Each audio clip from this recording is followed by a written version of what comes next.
창세기 44장 16절에서 18절 말씀, 30절에서 34절 말씀. 유다가 말하되 우리가 내 주께 무슨 말을 하오리이까? 무슨 설명을 하오리이까? 우리가 어떻게 우리의 정직함을 나타내리이까? 하나님이 종들의 죄악을 찾아내셨으니 우리와 이 잔이 발견된 자가 다 내 주의 노예가 되겠나이다. 요셉이 이르되 내가 결코 그리하지 아니하리라. 잔이 그 손에서 발견된 자만 내 종이 되고 너희는 평안히 너희 아버지께로 도로 올라갈 것이니라. 유다가 그에게 가까이 가서 이르되 내 주여 원하건대 당신의 종에게 내 주의 귀에 한 말씀을 아뢰게 하소서.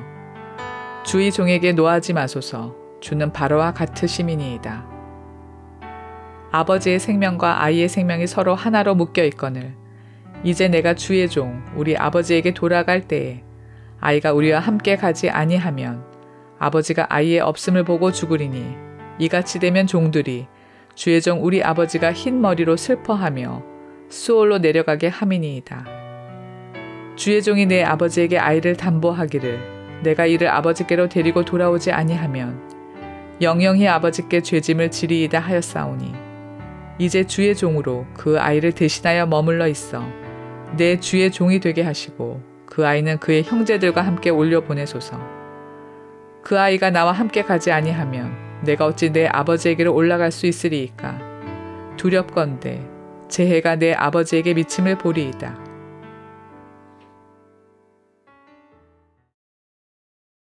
여러분, 우리는 이게 살아가면서 불편한 것은 잊어버리고 싶잖아요. 사람 본능이 그러지 않겠습니까? 우리는 잊고 살고 있어요. 또 잊어버리고 살고 싶어요. 그런데 하나님께서 자꾸 지적을 하시는 이런 게 있습니다. 그게 뭔가 하면은 우리의 어떤 약점들이 있지 않습니까? 약점 잊어버리고 싶어 하지요. 고쳐야 할 점들 잊어버리고 싶어 하지요. 근데 하나님은 자꾸 그런 것들을 지적을 하세요. 아프지요. 지적을 받으면. 그래서 우리는 안 보고 싶고 안 듣고 싶고 그런데 하나님은 계속해서 마치 추적하시는 것처럼 이렇게 가까이 오셔서 지적을 하세요. 그러니까 부모의 심정을 생각을 해보면 이해가 될 것 같아요. 여러분, 우리 아이들 사랑하지 않습니까? 사랑하기 때문에 우리 부모들 눈에는 아이의 약점이 보이잖아요. 꼭 고쳐야 할 점들이 보이지 않습니까? 내버려 두는 부모가 어디 있습니까? 아이를 사랑하기 때문에 이 아이를 고치려고 할 수 있으면 고치려고 애를 쓰는 게 부모의 심정이 있죠. 하나님도 같은 심정으로 종종 지적을 하십니다. 지금 이제 시점은 지난주에도 살펴봤던 것처럼 큰 외적인 변화를 앞두고 있는 시점이에요. 그 외적 변화라는 것은 이제 가족 전체가 야곱의 12아들, 지금 11아들입니다. 11아들 또 그 가족들까지 한 70명이 전체가 이제 애굽으로 이사를 가야 돼요. 이 큰 외적인 변화를 앞두고 하나님께서 먼저 확인하고 싶어 하시는 게 뭔가 하면 우선 내적인 변화가 필요하다는 거지요. 그러니까 이 외적인 변화는 요셉과의 만남, 그리고 11형제와 요셉, 그리고 아버지 야곱과 잃어버린 줄 알았던 요셉과의 극적인 상봉, 이산 가족보다 더한 상봉일 것 같아요. 그게 지금 이제 앞에 놓여 있어요. 근데 그 전에 우선 해결돼야 할 게 뭔가 하면 진정한 변화, 내적인 변화, 그걸 하나님께서 요구를 하시는 거지요. 하나님은 이런 변화가 필요할 때, 변화라는 것은 이제 뭔가 좋지 않은 것, 연약한 것, 나의 허물, 이런 것을 하나님께서 바꾸기를 원하신단 말이에요. 근데 바꿔라 하고 요구만 하시는 게 아니고 우리 하나님은 아주 철저하신 분이세요. 그리고 어떤 면에서 안 되고 집요하신 분이세요. 말만 바꿔라, 지시만 바꿔라 그렇게 하지 않으시고 끝까지 추적을 하시면서 바꿔졌나 안 바꿔졌나 실제로 이걸 확인까지 하시는 분이세요. 오늘 이제 창세기 44장이 보여주는 게 이제 그런 내용입니다. 여러분 그 창세기 42장부터 43장, 44장 이게 뭐 짧지가 않아요. 근데 길게 지금 뭘 다루고 있는가 하면 야곱 가족 이게 이제 하나님 나라 공동체입니다. 우리로 보면 이때 당시에 유일한 지구상의 교회예요. 이 교회 공동체 야곱의 가족들이 변화하는 과정, 그 변화를 길게 다루고 있어요. 왜 이렇게 길게 다루는가 하면 이게 중요하니까 말이죠. 그리고 실제로 야곱의 가족들 안에 이제 형제들 안에 이 변화를 요셉을 통해서 하나님이 확인을 하고 있는 그런 내용이에요. 근데 그 확인을 어떻게 하시는가 하면은 결국은 이게 이제 중요합니다.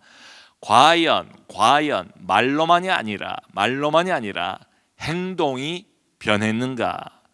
과연 말한 것을 말에서 그치지 않고 행동까지 나아가는가? 실천까지 나아가는가?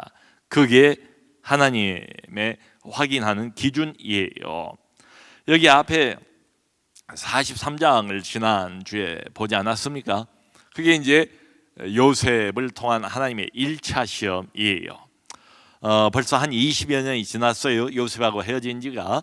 요셉은 이미 애굽의 실세 중에 실세 국무총리가 되어 있고, 그리고 이 형들은 가나안 땅에서 여전히 목축업을 하면서 그런데 지금 이제 온 나라에 진짜 세계적인 이런 기근, 아주 심한 기근 때문에 결국은 애굽으로 가서 요셉을 만나게 되는 거지요.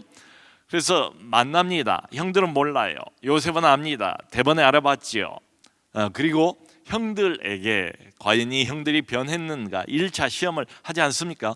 형들을 일부러 스파이로 몰아붙이잖아요. 애굽을 정탐으로 너희가 왔구나. 그리고는 형인 시몬을 볼모로 잡아두고 아우가 하나 있다고 그랬는데 그 막내 아우를 데리고 오면 여지없이 이 볼모로 잡혀 있는 형을 풀어주겠다라고 이제 약속을 한 거예요. 그리고 양식을 다 가지고 갔습니다. 그 양식이 이제 다 먹었어요. 다 떨어졌어요. 기근이 여전히 아주 심하게 계속 진행이 되고 있습니다. 자, 그러자 유다가 네 번째 아들인데 아버지를 설득하는 장면을 우리가 지난번에 보지 않았습니까? 어떤 말까지 하는가 하면 잘못하면 이 70명 가족들 대가족인데 다 죽게 생겼어요. 가기는 가야 돼요. 근데 이 아버지 야곱은 막내 베냐민을 안 놓치려고 애를 쓰지 않습니까? 그 심정을 모르는 바가 아니죠. 근데 유다가 어떻게 아버지를 설득하는가 지난주에 봤습니다. 자기의 목숨을 담보로 해서 목숨을 내가 내어놓고라도 내가 반드시 이 베냐민을 데리고 갔다가 다시 아버지께로 무사히 데리고 오겠습니다. 만일 그러지 못한다면 내가 평생토록 죄를 달게 받겠습니다. 약속을 하는 거예요. 그러니까 이 유다가 그야말로 공동체 전체를 위해서 자기를 희생하는 이런 장면을 보았어요. 그 아버지가 이제 허락하지 않습니까? 내가 베냐민을 잃으면 잃으리라 이런 말까지를 하면서 아버지 야곱도 변화가 있는 거예요. 아버지도 사실은 이 형제들 간에 형제의 난이라고 우리가 흔히 표현을 하지 않습니까? 이 형제들 간에 아주 오래 묵히고 이 참 썩어 있는 이 감정의 앙금들, 그 원인 제공을 한 사람이 바로 이 야곱 아버지거든요. 편애하지 말아야 되는데 요셉을 그렇게 편애하더니, 그리고는 이제 베냐민을 또 그렇게 옆에 끼고 안 놓아주려고 애를 쓰는 거예요. 아버지부터 이제 변화를 하나님이 시키는 거지요. 내가 잃으면 잃으리라. 이게 대를 위해서 소를 희생하겠다. 영적 리더로서 이제 눈을 뜬 거예요. 자, 이 베냐민을 데리고 다시 이제 두 번째로 애굽으로 내려간 거예요. 이 형들이 요셉을 만나게 된 겁니다. 그래서 여기 이제 44장에서는 요셉이 정말로 이 형들이 변했는가, 예전과는 달라졌는가, 형제의 우애가 예전과 달리 끈끈하게 깊이 있게 이런 형제 우애를 가지고 있는가, 이걸 확인해보고 싶어하는 거예요. 두 번째 시험을 합니다. 두 번째 시험. 그 시험의 이제 기준은 그겁니다. 정말로 변했는가 이 형들이, 아니면 말뿐인가. 그래서 양식을 넉넉하게 자루에다가 넣어 줍니다. 그러니까 하인들을 시켜가지고 양식을 넉넉하게 넣어주라. 돈은 받지 말라. 그리고는 그 애굽 사람들이 점을 치는 은잔이 있어요. 여러분, 애굽 사람들은 종종 그런 점을 쳤다고 그래요. 은잔이 술잔에다가 물을 이렇게 따라 놓고 그 물 위에 햇빛이 비치는 그 모양을 보고 이렇게 점을 치는 이런 문화가 있었다고 합니다. 뭐 요셉이 점을 칠 리는 없어요. 그런데 지금 애굽 사람처럼 이제 가장을 하는 거예요. 계속해서 그러니까 길흉을 이렇게 내다보고 점을 치는 도구인 은잔이기 때문에 상당히 소중하게 여기겠죠, 애굽 사람들이. 그러니까 그 은잔을 일부러 베냐민 자루 속에다가 이제 집어넣어라라고 시킨 거예요. 자, 그러니까 뭣도 모르고 이 형들은 이제 잘 됐다, 참 우리가 염려했는데 모든 걸 다 얻은 것으로 생각을 했겠죠.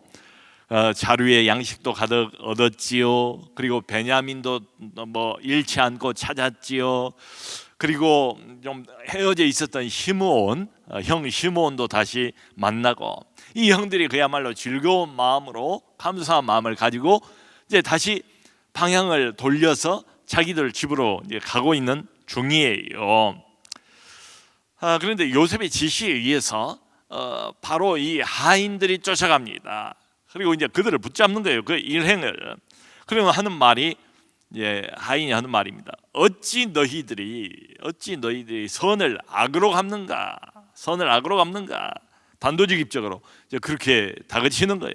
그러니까 무슨 소린고 하고 깜짝 놀라지 않겠어요? 그러니까 이제 이 하인이 시킨 대로 이제 이야기를 하는 겁니다. 우리 주인이 점을 잘 치는 사람인 줄 몰랐는가? 주인이 그토록 소중하게 아끼는 점 치는 은잔을 너희가 훔칠 수가 있느냐? 그러니까 모두가 뭐 이건 참 전혀 생각도 못했던 일 아니겠습니까? 이 사람들 모르니까 그럴 리 없다, 아주 확신을 가지고 이 형제들 모두가 다 이구동성으로 이야기를 합니다. 만일에 누구에게든지 자루를 뒤져보세요. 누구에게든지 그 은잔이 나오면 그 사람은 반드시 죽을 것이요, 우리 모두 다 종들이 되겠습니다. 이렇게까지 이야기를 해요.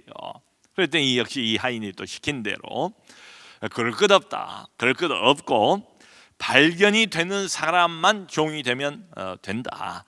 만일에 누구 자료에서 이게 발견이 되면 발견된 사람만 종이 되면 되고 다른 사람은 다 돌아가라, 죄가 없다. 그리고 이제 하나씩 자루를 풀어보는 겁니다. 자루를 풀어보니까 웬걸이요, 마지막 그 베냐민 막내의 자루에서 그 은잔이 발견이 된 거예요. 이 내용들이 지금 쭉 앞에 기록이 되어 있습니다. 베냐민 자루에서 말이죠. 참 이게 웬일입니까? 청천벽력과 같은 이런 난감한 문제를 또 만나게 된 거예요. 양식도 얻고 시몬도 도로 찾고 그리고 막내 베냐민도 잃어버리지 않고 도로 데리고 지금 가고 있는데 이게 무슨 청천벽력 같은 일인가 그랬을 거예요. 형들은 양자택일을 해야 됩니다. 둘 중에 지금 훔친 사람만 종이 되면 된다. 훔친 사람이 잘못이 너희들은 뭐 잘못이 있는 게 아니지 않느냐 하면서 훔친 사람에게만 죄를 묻겠다라고 이렇게 이야기를 했어요. 그러니까 훔친 사람은 지금 베냐민이 돼버린 거예요. 그러니까 이 베냐민만 내버려 두고 양식은 급하지 않습니까? 이 70명이 기다리고 있지 않습니까? 자식들 다 먹이 살려야 되지 않습니까? 지금 생존이 눈앞에 왔다 갔다 하는 이런 시점, 이런 말이에요. 근데 죄는 베냐민 혼자 지도록 하고 그리고 나머지는 모두 다 집으로 돌아갈 수 있습니다. 이 막내 동생 버려두고 집으로 돌아갈 수 있어요. 그러니까 생각해 보면 20년 전쯤에서 동생 요셉에게 했던 일과 비슷한 그런 상황이 된 거예요. 요셉 때는 뭐 거의 모든 형들이 그 요셉에 대한 미움으로 가득 차지 않았겠습니까? 아버지 사랑을 혼자 받고 채색 옷을 혼자 입고, 그리고 이 순진한 요셉이 그냥 자기 꿈꾼 이야기를 막 하고 형들의 곡식단이 내게 절하는 이야기를 막 하고 동생이 계속 미운 거예요. 그때는 형들도 나이도 어렸지만 미성숙했지요. 뭐 신앙도 그렇지 않습니까? 어린 신앙이었어요. 그러니까 동생을 진심으로 미워했던 것 같고, 이 동생을 심지어 죽여버릴 생각까지 했으니까 말이죠. 눈앞에서 이 꼴보기 싫은 이 요셉이라는 이 동생 없어졌으면 좋겠다. 그러다가 이제 애굽에 팔아 넘기지 않습니까? 지금 비슷한 상황이 됐어요. 여전히 아버지의 사랑을 독차지하고 있는 이 막내 동생 베냐민 뭐 죄지었으니까 뭐 우리가 그렇게 하고 싶어서 한 것도 아니고 뭐 어쩔 수 없는 상황이 돼서 베냐민이 억류가 된다 할지라도 아버지한테 가서 뭐 사정 이야기를 하면 뭐 어쩔 수 없었습니다 라고 이야기를 하면 뭐 속수무책이니까 사실이 그렇잖아요. 뭐 그렇게 이야기를 해볼 수도 있습니다. 그러니까 이 상황에 대한 그 모든 책임을 베냐민 혼자 짊어지게 하고 내버려 두고 갈 수 있어요. 양식을 가지고 그저 돌아가서 아버지는 대충 또 얼버무려서 뭐 이야기를 대충 하고 그리고 이제 평안하게 살 수가 있습니다. 그러니까 이제 둘 중에 하나입니다. 이 동생 베냐민을 떼어내고 자기들끼리만 지금 돌아갈 것인가, 그리고 편하게 당분간이라도 지낼 것인가, 아니면 뭐 어떤 사태가 전개가 될지 알 수는 없습니다. 그런데 힘이 들더라도 공동체가 함께 이 사태를 책임을 질 것인가, 둘 중에 하나예요. 지금 그것을 요셉이 지켜보는 겁니다. 형들이 정말로 변했는가 아니면 말뿐인가, 하나님이 지켜보시는 겁니다. 정말로 이 형제들, 이 교회 공동체가 정말로 변했는가, 이걸 하나님께서 지금 확인하신 장면이에요. 그 유다가 말은 그렇게 했거든요. 아버지에게 내가 보장을 하겠습니다, 내가 목숨을 걸고 담보를 서겠습니다, 말은 했어요. 그런데 여러분, 말은 말이잖아요. 말 못하는 사람이 어디가 있겠어요? 말은 얼마든지 그럴듯하게 할 수가 있죠. 온 세상에 말 바꾸는 사람들이 얼마나 많습니까? 그래서 하나님이 한 걸음 더 나가서 확인하고 싶은 것은 과연 행동은 어떨 것인가. 성도 여러분, 어떤 한 사람이 진짜로 변했는가 아닌가를 판단하는 기준이 뭘까요? 뭘로 평가를 합니까? 말로만 평가를 할 수는 없잖아요. 말은 말이잖아요. 말은 얼마든지 그럴듯하게 만들 수 있잖아요. 기분 내키면 무슨 말인들 못하겠어요. 그러니까 언행일치란 말이 얼마나 자주 우리가 듣는 말입니까? 결국 한 사람이 진짜로 변했는가의 판단은 이 질문이죠. 행동이 변했는가? 우리도 그렇잖아요. 말로는 수십 번 하나님 앞에 고백도 하고 회개도 하고, 그런데 참 안타깝게도 그게 말에 그쳐버리는 이런 경우, 결심도 해요. 결심도 스스로에게 결심도 한다고요. 새해가 됐으니까 이제 말로만이 아니고 결심도 굳게 합니다. 그런데 어떻습니까? 조금 지나면 다시 그 자리로 돌아가 버리잖아요. 마치 개미가 쳇바퀴 도는 것처럼 말이죠. 다람쥐 쳇바퀴 도는 것처럼 마음에 원하기도 하고 말도 하고 결심도 하고 할 건 다 했어요. 그런데 행동이 없어요. 행동이 따라오질 않아요. 실천까지 가지는 못해요. 늘 말 결심. 이건 실제로 변화된 건 아니라고 하나님이 보시는 겁니다. 여러분, 그리고 그렇지 않습니까? 우리가 뭐 경험적으로 이렇게 봐도 정말로 뭐가 변하려면 어디까지 나가야 됩니까? 반드시 행동이 변해야 돼요. 실천까지 나아가야 정말 변한 거죠. 생각만 변해가지고는 부족하고, 말만 변해가지고는 부족하고, 결심만 해가지고는 그것도 부족하고, 결국은 행동이 변해야 돼요. 여기까지 가야 돼요. 행함이 있어야 된다고요. 여러분, 진리를 정말 진리답게 우리가 받아들인다면 그 마지막 꼭 다뤄져야 할 부분은 뭘까요? 그건 행동입니다. 진리의 실천이죠. 진리를 듣고 즐거워한 사람들은 많았잖아요. 잠시 잠깐 이 진리에 흥분하고 감격했던 사람들도 있지 않았습니까? 그 예수님이 4가지 밭에 대한 비유를 그렇게 말씀을 하시잖아요. 근데 정말 실천까지 간 사람, 정말로 그래서 변한 사람은 별로 없었다, 적었다. 그 야고보서 2장을 보면 야고보서 전체가 그 점을 잘 지적하고 있지 않습니까? 심지어 귀신도 하나님은 한 분이시라는 걸 알고 하나님의 능력이 어떻다는 걸 귀신도 알고 믿고 떤대요. 귀신도. 그러면서 하는 말이 행함이 없는 믿음은 헛것이다. 행함이 없는 믿음은 헛것이다. 나는 나의 행함으로 나의 믿음을 보이리라. 믿음과 행함, 행함과 믿음, 이것은 그야말로 뗄래야 뗄 수 없는 관계래요. 특별히 하나님의 진리에 있어서는 더 그렇대요. 믿음만 있고 말만 있고 행함이 없다면 사실은 그 사람의 그 믿음도 그 말도 진실한 것이라고 말하기는 어렵다는 거지요. 그러므로 진정한 믿음이 있다면 반드시 그것은 진정한 실천, 진정한 행동, 그걸로 보여져야 된다는 겁니다. 여러분, 예를 들어서 행동만 있으면 또 곤란하지요. 마음은 안 바뀌었어요. 그런데 그 껍데기 행동만 이렇게 살짝 바꿔놓으면 그것도 문제잖아요.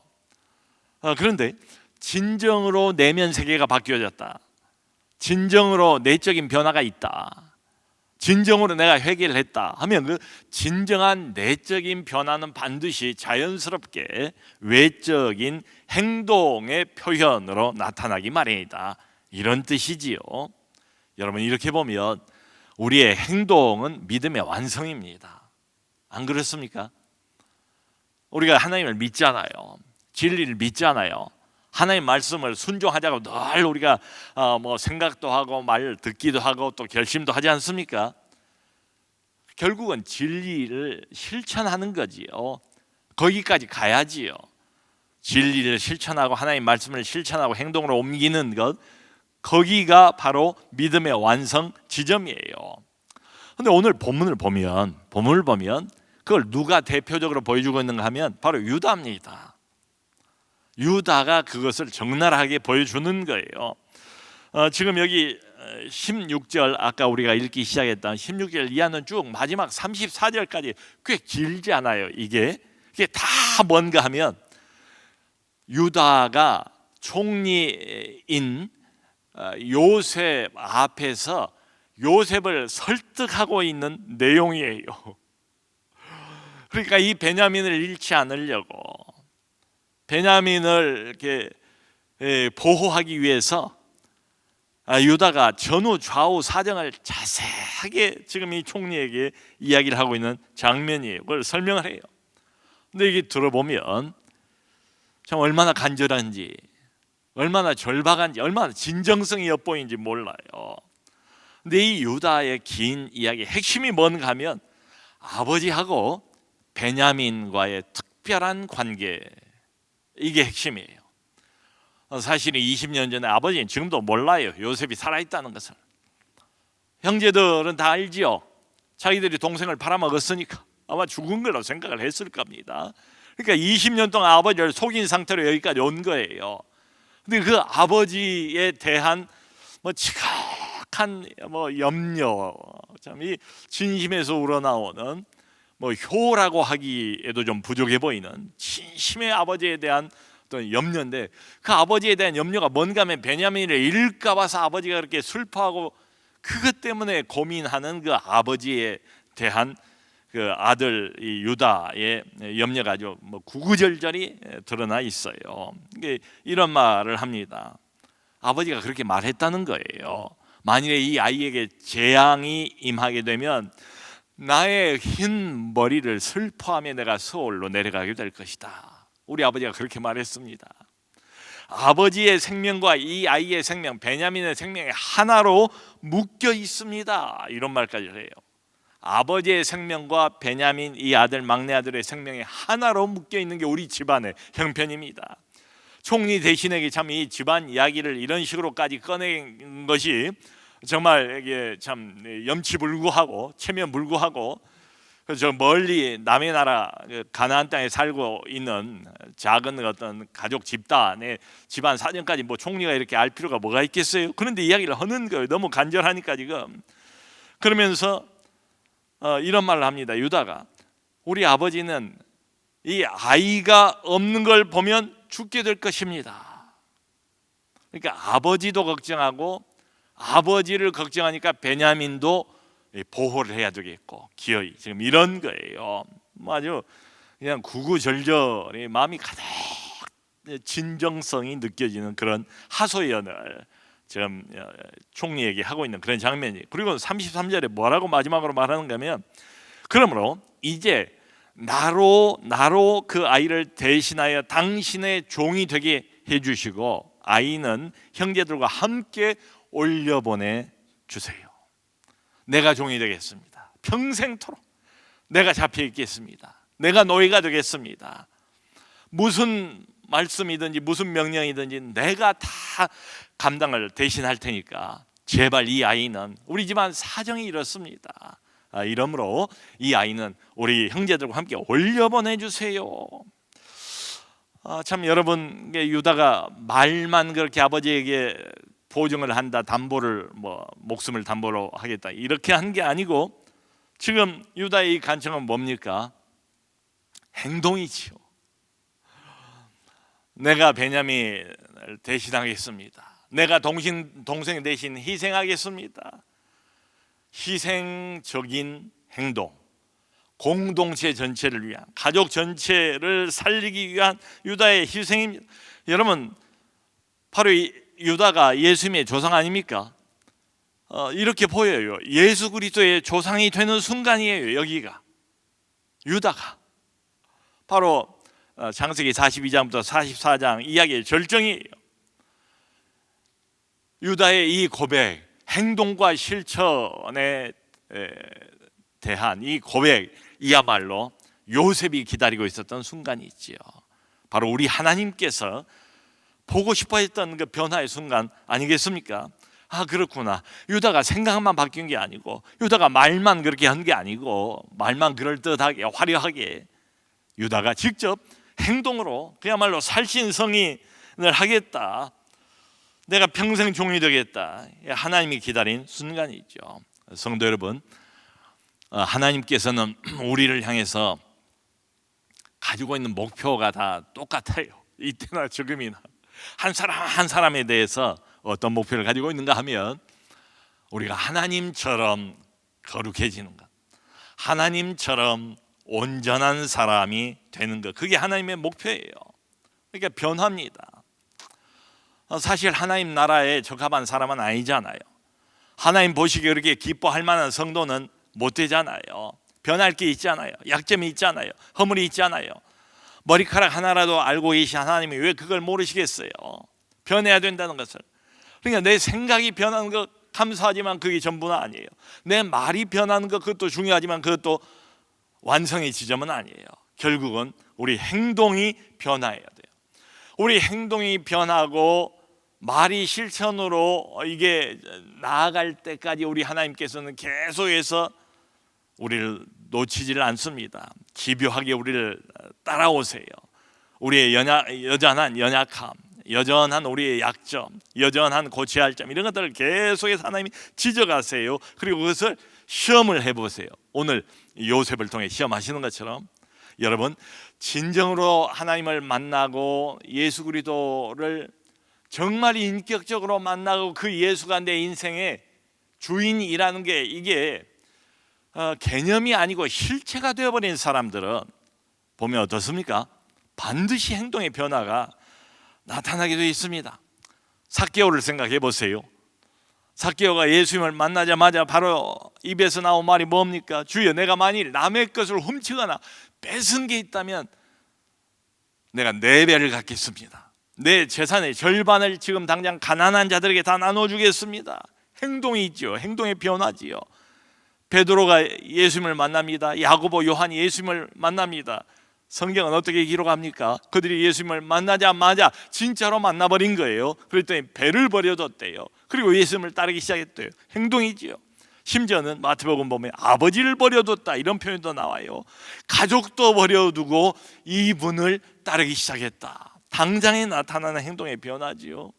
그런 말씀도 하지 않습니까? 마치 어떤 사람하고 관계가 안 좋아요. 근데 제단에 예물을 드리다가 그게 생각이 나면 예물을 거기다 두고 그 사람과 가서 화해를 하고 다시 와서 예물을 드려라. 그것도 행동이 있지요.